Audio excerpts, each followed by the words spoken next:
Welcome, Jeff fans. We're just approaching the start of the NFL scouting combine. Before we get there, we're also quickly approaching the start of free agency. During this week, obviously, you'll get a chance to see a lot of these draft prospects opening up their process through the entire draft. You'll see pro days starting up soon. Once the start of free agency kicks in the middle of March.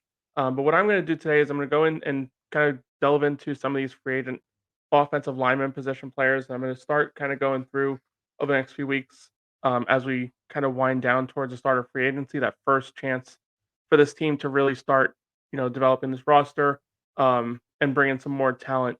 The free agency being that first spot, and this is a year. Obviously, we all understand what's on the line here. The Jets are all in. Aaron Rodgers probably has 2 years left with us, maybe more after that, but for now, we understand 2 years with Rodgers, in an all-in window, and all bets are gonna be off. The Jets are gonna go all in on this process and try and give as much protection to him in the front, bring in as many skill position players as possible so that we don't have to have that same kind of weird concern that we had last year with no offensive line, minimal talent at the wide receiver position outside of Garrett Wilson. This is a season where the Jets just really need to plug in every single hole possible, leave all the questions, to the side. No questions going into the season. And with the Neptune's coaching staff that we've had to experience with with what we saw with Nate Hackett calling plays last season, it's a situation where you really need to leave the any room for potential, excuses, error, leave all that stuff to the side. Um, so we'll start off this off season here. Um, offensive line, offensive line, offensive line. It really comes down to what they do here. I gave a previous video at the time where I gave a scenario where the Jets can create 70 million in cap space without doing so much damage to their future salary cap. Obviously, with restructures and extensions, there's you know some layover effect going into the future cap. Um, so I tried to avoid as much in the restructure world as I possibly could in that video. So feel free to take a look at that. But now we get into the real fun of what the offseason could be, and with the additional cap space from the recent um, reports, so an additional 10 or 15 million or so in cap space than what was previously expected. Around 11 million extra, actually, is what the number came out to be.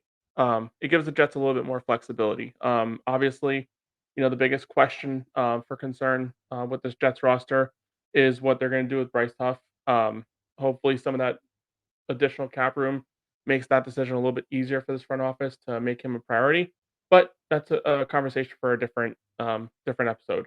Today we are talking strictly on the offensive line and some of the possible candidates for just to sign this offseason. So I'm going to start with the offensive tackle position and kind of wind my way into the guard and center position. I'm going to kind of loop those in together more or less because obviously there's some versatility at that position within some of those players. But I'll start with the number one target that I believe the Jets should kind of focus in on. It's going to be offense tackle for the Dallas Cowboys, hopefully future offense tackle for the New York Jets, Tyron Smith. Now with Tyron Smith, obviously, it comes with some concern. He's battled through some injuries over the last few years, um, but when he's healthy and when he's on the field, he's a brick wall in the pass blocking game. It's a guy that I think the Jets really should consider here, with whatever possible. If it requires adding years onto a contract, obviously he's up there in age. You don't want to go crazy, um, but the thing is, when a player, offensive line is kind of one of those rare positions where you know good players just never hit the open market, unless there's a reason for it. Obviously, with Tyron Smith's injury history and his age, those definitely leave enough questions in its own right. So it's going to be an issue that the Jets are going to really have to worry about. They've had their own share of rough injuries, especially on the offensive line. I hope they do their homework, figure out what the heck is going on there, because you spend high end money on offensive linemen in this free agent class, and those injuries kind of keep, or the cause of that injuries is not resolved. You're dealing with a situation where you allocate a lot of your resources in all in window to an area where you don't have much confidence that the players are going to be able to stay healthy for, over the course of an entire season. So with Tyron Smith, obviously those injuries are something to keep an eye on for. And then you look at the cap number. I kind of put a ballpark here based on like different sources I used to kind of estimate what he would be making. And in most of those situations, we're looking at around a 1 to 2 year deal. Um, Mostly 2 year deals at around 8 to 10 million.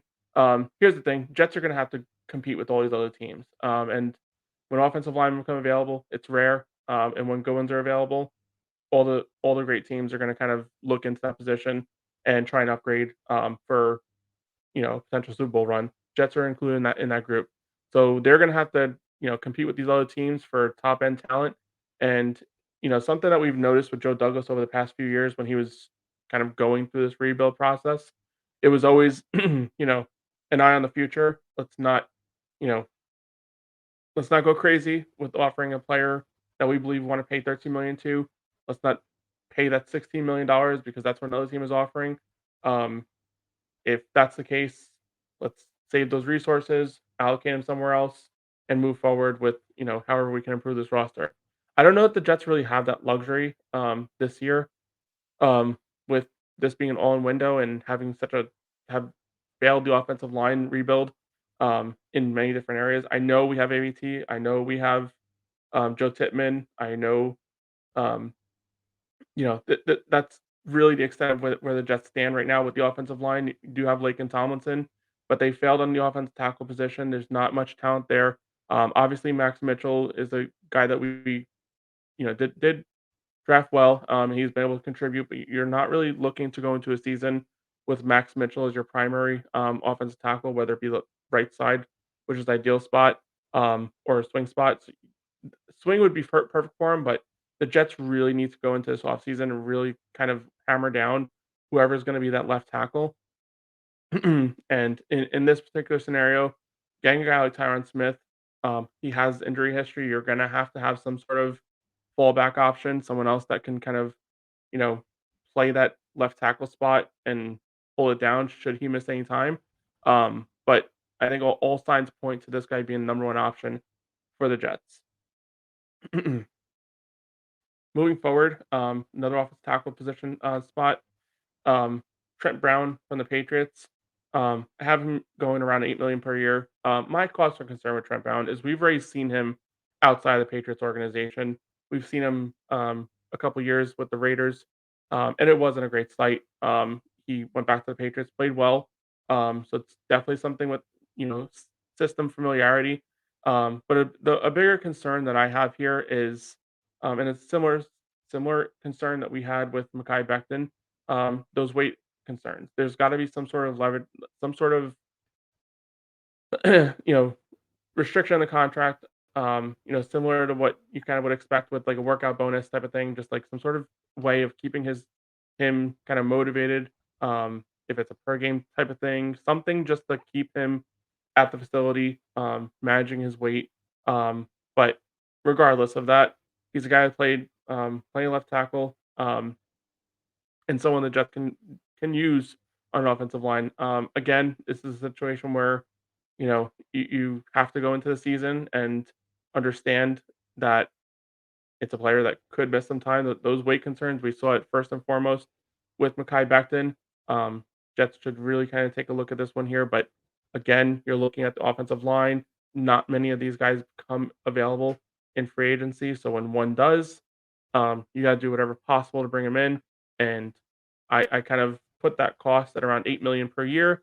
Um, a lot of these like different networks in here kind of have them making about 2 year contract, 3 year contract, somewhere around there. I think 2 years, 8 million should be enough. I think that the big teams are going to go after some of these higher end players. Tyron Smith is going to get a lot of noise, and then obviously my next candidate for the Jets, Michael Onwenu, I mean, making about 15 million per year for the Patriots. Now here's the situation with Onwenu, is that he's played all over the offensive line. He's played tackle. He's left tackle. He's played right tackle. Seems more strong on the right hand side. So that's something to kind of got to look at here because obviously this is an off season where the Jets are going to have to address multiple positions on the offensive line. If you ask me right now, I think the Jets are going to have to go with left tackle, right tackle, and then someone on the interior. Is kind of where I'll get to the next topic here, but um, Onwenu is someone that plays on the right side at his best. So it's a situation where you could sign him. Yeah, you're gonna have to pay a pretty penny because he's one of the top candidates on the offensive line this offseason. A lot of teams are gonna be calling him once that opening tampering window kind of kicks off. And usually, what happens here with the best offensive lineman or one of the best offensive linemen in a free agency window is they usually get snapped up within the next with. And we saw it a couple years ago. I forget who. I think it was it Kappa with the Bengals? The guy literally signed like 3 seconds into the start of free agency, it seemed like. I mean, it was almost instantaneous. Obviously, there's a lot of stuff that happens within that, you know, this week, a lot of these agents are gonna be at the scouting combine. This is usually when the structure of when these contracts are gonna look like kinda begins. So it all is kind of formulated beforehand. It's just a matter of signing the contract when the official league year opens. Mike Luckman is going to be a guy that is going to be snatched up very, very quickly. But again, it's a right guy, it's a right tackle guy that Jets do need. Left, right, and then an interior guy would be like the top priorities going into this offseason on the offensive line. That is. So a lot of areas to fill, and if you're spending $50 million and you still have a hole at left tackle, obviously it makes the draft a little bit more of a kind of a necessity because you go into a draft, it's a few top end left tackle guys and then a bunch of guys who probably fit best at right tackle. So you kind of put yourself in a little bit of a hole there if you don't get one of those top left tackle prospects, Alt and Fashanu. Um, so it's just it's a situation where obviously Jets aren't in a position to turn their cheek to a good player, but you know, got to kind of gauge what whether you believe he's a true left tackle or if you want to play him at his best position. In my opinion, obviously, look at different metrics. They would say he's better fitted as a guard. I don't think teams are going to be paying him as much as the market kind of projects to play anything but tackle. So there's my concern there.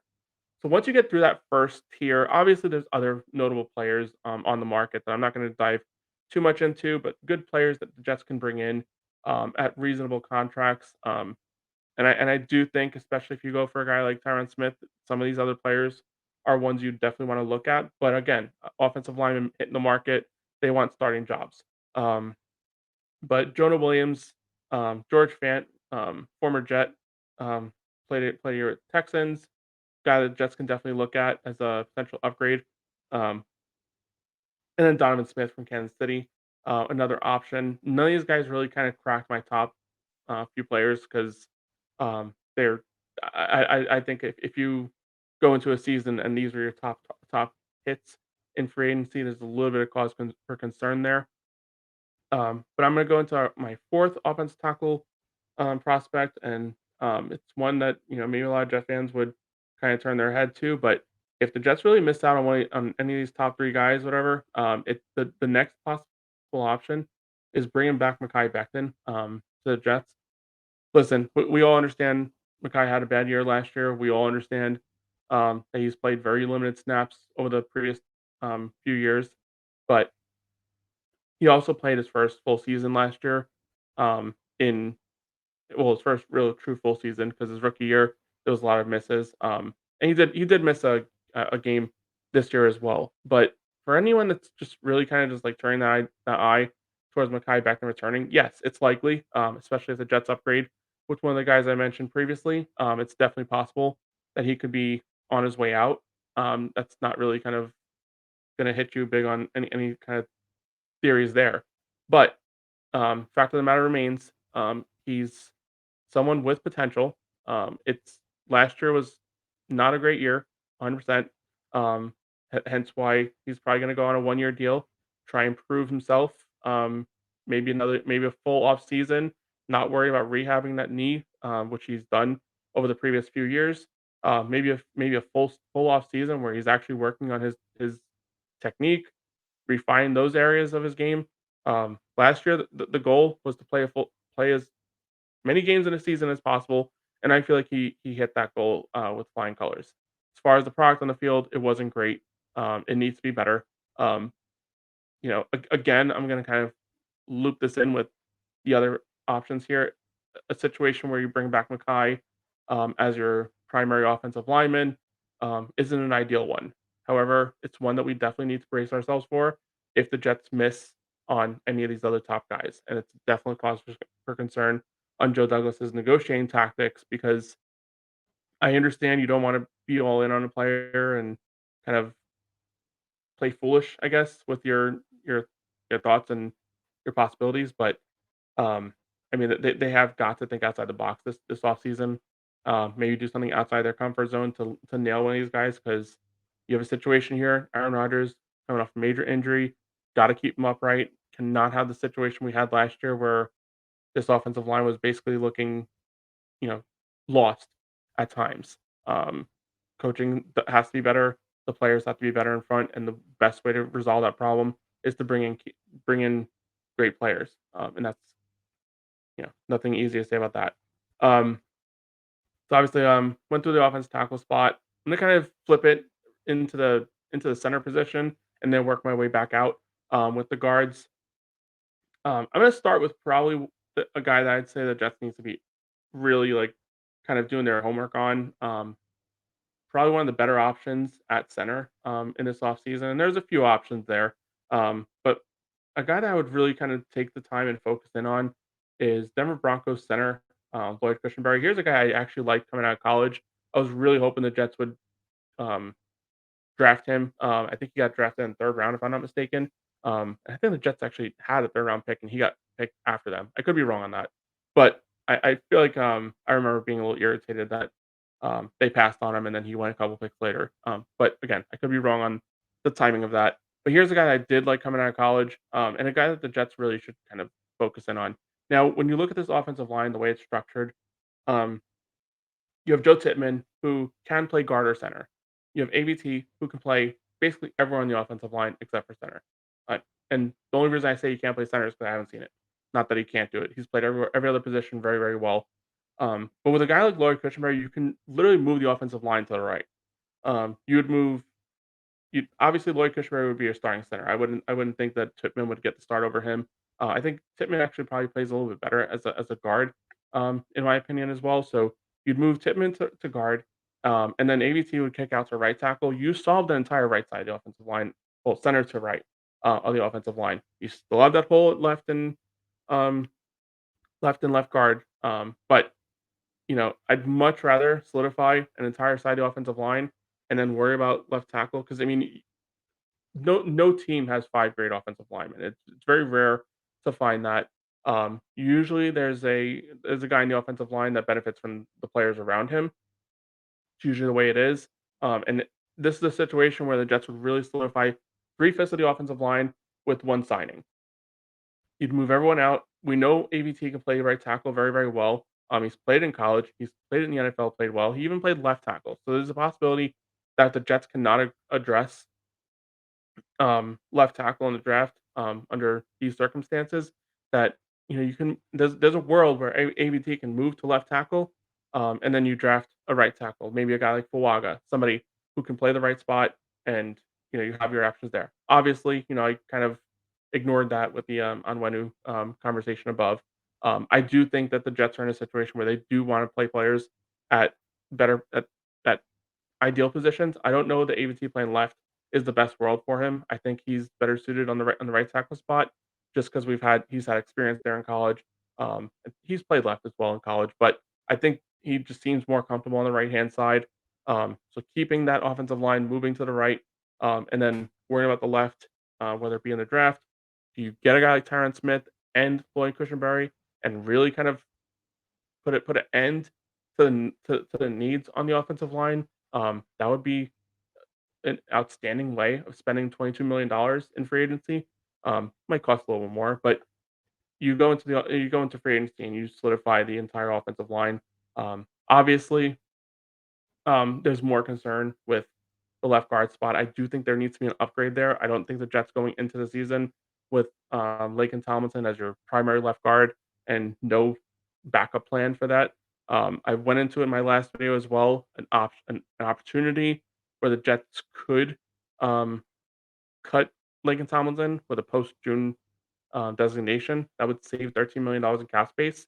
So it's a situation where you basically get Lloyd Cushenberry for free when you consider the contract I kind of outlined here. You're kicking some dead cap to next year. Obviously, that's the way this whole thing works. You still got to pay the players, so you're kicking cap to next year. But for the current year, you're basically filling your center position at no with no current cap ramifications if you designate Lakin with a post June 1 cut, and then you can worry about filling the other guard position with another player. But first and foremost, Lloyd Cushenberry would be my top option in free agency. It would be an outstanding start to the entire free agency period if the Jets went out there and got these two guys. But another option I think the Jets can kind of work their way with, and there's a few of them, but another option the Jets can kind of work with is Tyler Biotish at the Cowboys.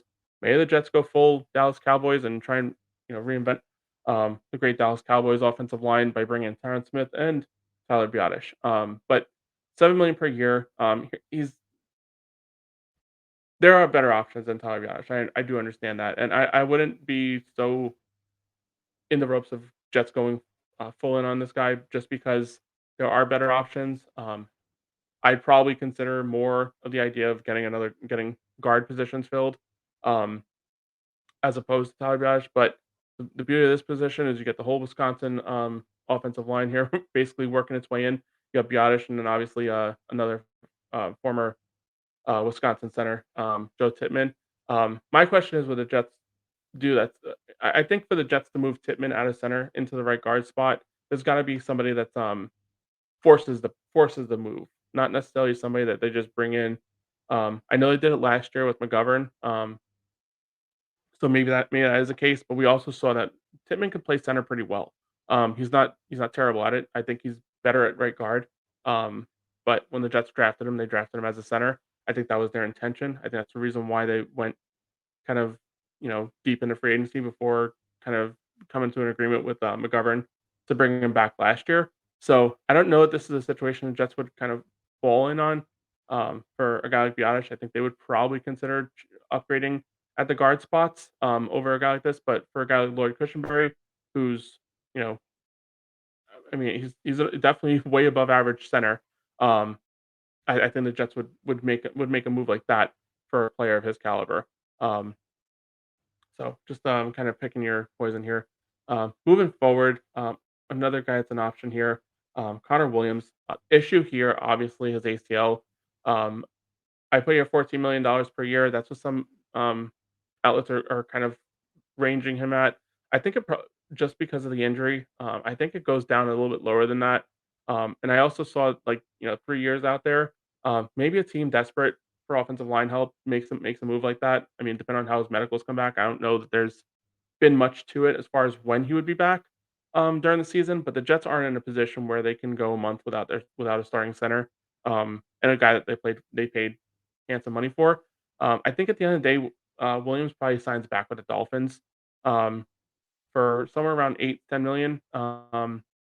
Again, depends on how much time he's expected to miss. And then he does this whole thing all over again next offseason to try and maximize on a larger contract at the main position on the offensive line. So not much I'm going to really focus on there, just because I just don't see him as an option for the Jets.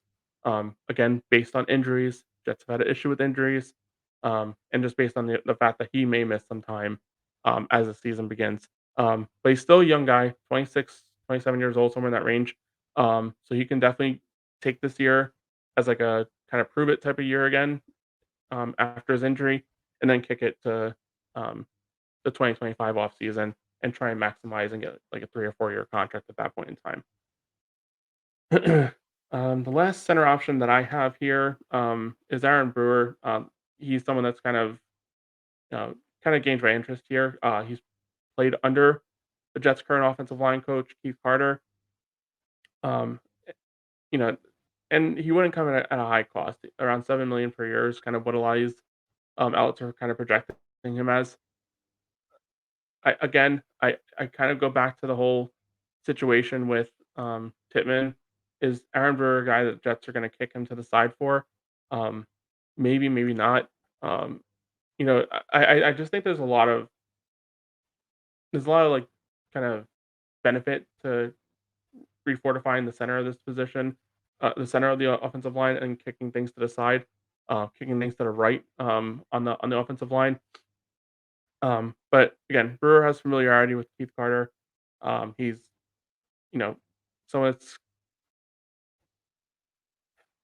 I, I I think he's played good football into Keith Carter, and that's saying a lot for what we've seen this current offensive line do. So does that tell us that he's maybe got some untapped potential that Keith Carter hasn't been able to identify?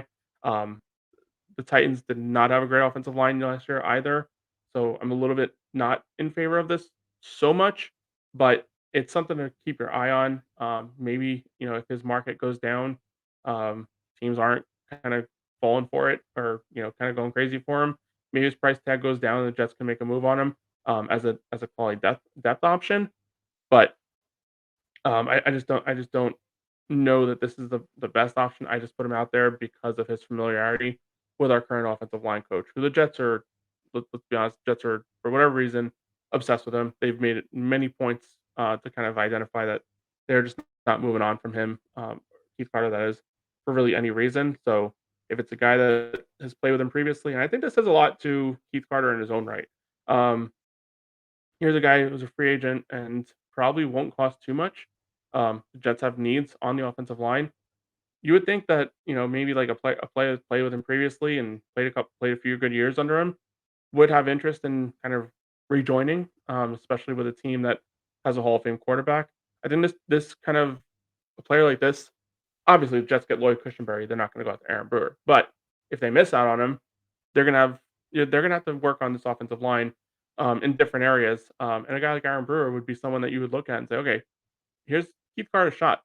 Do some recruiting here. Bring a guy that you were familiar with. Try and get him to come here. Try and sell him all the goods, and see if he signs. If he does, obviously good. If he doesn't, you have a little bit of concern. Is this th- are these other reports here that other former players just not liking the way that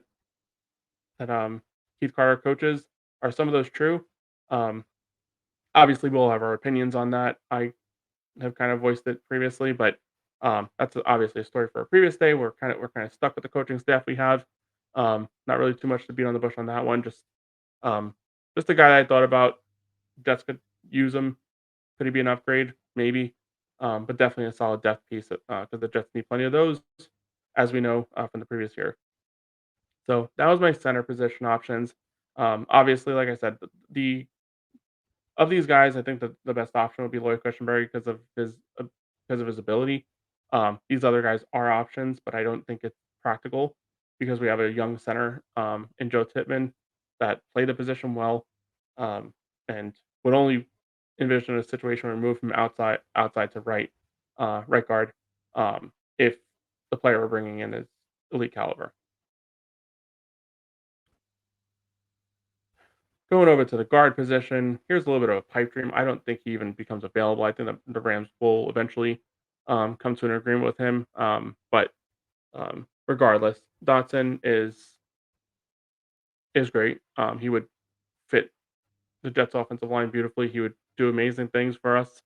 Um, but he would come at a high price, about 17 million per year is what Eli's um, cap sites are kind of predicting.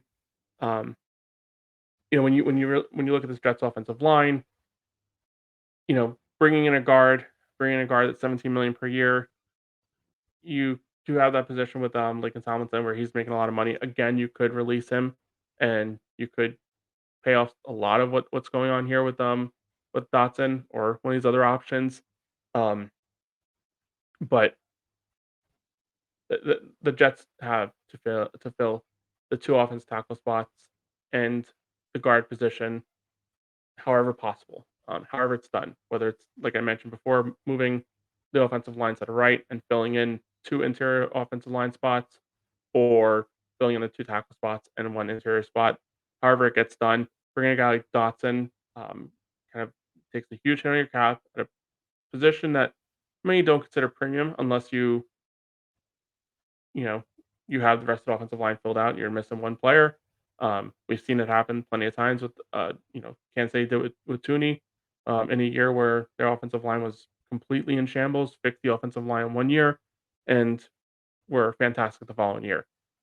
Jets can do this here, and it would be completely outstanding. I don't see him hitting the market, but if he does, Joe Douglas needs to make a phone call, and he needs to be one of the first ones doing it. This offensive line was absolutely atrocious last year. I know a lot of it has to do with the quarterback, but nonetheless, when you have drafted multiple players on the offensive line and it's still not fixed, it's definite cause for concern for whoever is running the draft. Next potential option is another Dolphins player, Robert Hunt. I think he fits the mold of what I was talking about earlier, with the ability to basically get an offensive lineman for free, more or less. You could designate a June 1st cap cut for Laken Tomlinson, bring in a solid offensive guard, and you kind of upgraded by subtraction there and a little bit of addition there, more or less. Robert Hunt would be a great option for this Jets team.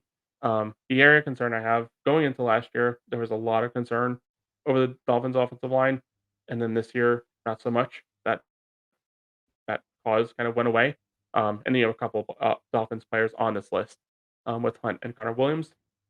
Does that have more to do with the fact that these wide receivers were getting open at, you know, an electric rate, and Tua was getting the ball out of his hands in, around 2 seconds every single play? It could have something to do with that. I think this is a situation where you kinda go back to the film and just kinda reanalyze what Robert Hunt's strengths are, what his weaknesses are, and kind of what, you know, kinda brought up this great season from him. But nonetheless, Jets are in a situation where they have to fill in multiple offensive line spots, and not many hit the open market. So again, your options are pretty limited, and Robert Hunt would be a solid addition here. It's a situation where I still think he's better than Lincoln Tomlinson. So I mean, I'm going to keep repeating this over and over and over again. The Jets have three needs on the offensive line. They have to fill in the they have to fill in the two tackle spots and an offensive guard. And the reason I say offensive guard, obviously, and I think it's been a repeated kind of conversation here, Laken Tomlinson has been pretty bad over these last few years, pretty awful. And is that an issue with the players around him not playing well? It could be, but at the end of the day, the Jets have been, you know, just decimated the offensive tackle spot. So you would think if the weakness being was apparent, it would come off the outsides, but it's a lot of pressure coming from the inside. Laken Tomlinson has been a guy who's played a lot of snaps for the Jets. He's been pretty durable. So that's the one kind of positive I would have on him. But it's kind of concerning that he played his best football next to an all-world offensive tackle, and since he's been with the Jets, it has not been the same story. So situation here, the Jets can save money, sign Robert Hunt, and it would actually still result in, I believe, a net cap savings because I think it's 13 million they would save on Laken Tomlinson. Yes, $13 million cap hit. So assuming that this $12 million number is accurate on what it would cost for Robert Hunt, you would save $1 million and still be able to upgrade other positions. Um, these next few options are players that I would kind of put in that following tier of options, but players that could, you know, play well for us or kind of still put potential upgrades. Zeitler's a guy. I don't think he's coming to the Jets. I don't see it as like a. I don't see it. He's an older player. Probably ring searching. Not that the Jets don't give him an opportunity for a ring, but I think he'd be looking more at some of the top teams that maybe are missing one player, not necessarily the Jets who are missing basically an entire offense for the most part. But should he be available to the Jets, like with the Jets being able to sign him, that is, he will be available. He'll hit the open market, and I think he'll fall in the $6 million range more or less. Maybe the Jets have to. I mean, the Jets would have to overpay in a situation like this. He's not leaving the Ravens. I think the Ravens would pay him around 6 million per year, stick around, maybe even a little less. But for a team like the Jets, I think it would cost a little bit more to lure him away from a team that's a playoff. Basically is the minimum for that team. The Jets haven't made the playoffs in 13 years. So you really want to leave a team that made the playoffs last year and um, actually made the AFC Championship game. That is, we want to leave a team like that to come to the Jets who haven't made the playoffs in 13 years. I don't see that as an option, but money talks. Maybe the Jets offer enough to bring a guy like this over, but it would be on a 1 year contract, maybe 2 years. Maybe the Jets have to add an extra year just to kind of lure him away. But I think at the end of the day, he ends up not being available to the Jets and go somewhere else. And then the last person I'll talk about is Ezra Cleveland from the Jaguars. Again, another player I just think the Jaguars are going to kind of hone in on and try and keep around. They traded for him in the middle of the year. I remember talking about this as a potential option for the Jets at the trade deadline, especially with all the holes they had on the offensive line. They made no upgrades at the trade deadline, stuck with what they had, and kind of stuck with you know just whatever was going on. We all know what last year was. It was kind of just a disaster from the front office standpoint and the coaching standpoint. But Ezra Cleveland would be another option. Should become available and would fall in that same category as Robert Hunt, a guy that Jets can cut Laken Tomlinson for and upgrade the position by default, at the very least. But so at the end of the day, I mean, a lot of options here. I'm not the one making decisions. Obviously, that's for someone making a lot more money than I do. But going into this offseason, I mean, you've really gotta kind of hone in on what the Jets need to do with this offensive line. It needs to be 1,000 times better. The talent needs to be better. The coaching needs to be better. Everything has to be better. And most importantly, these guys have to stay healthy.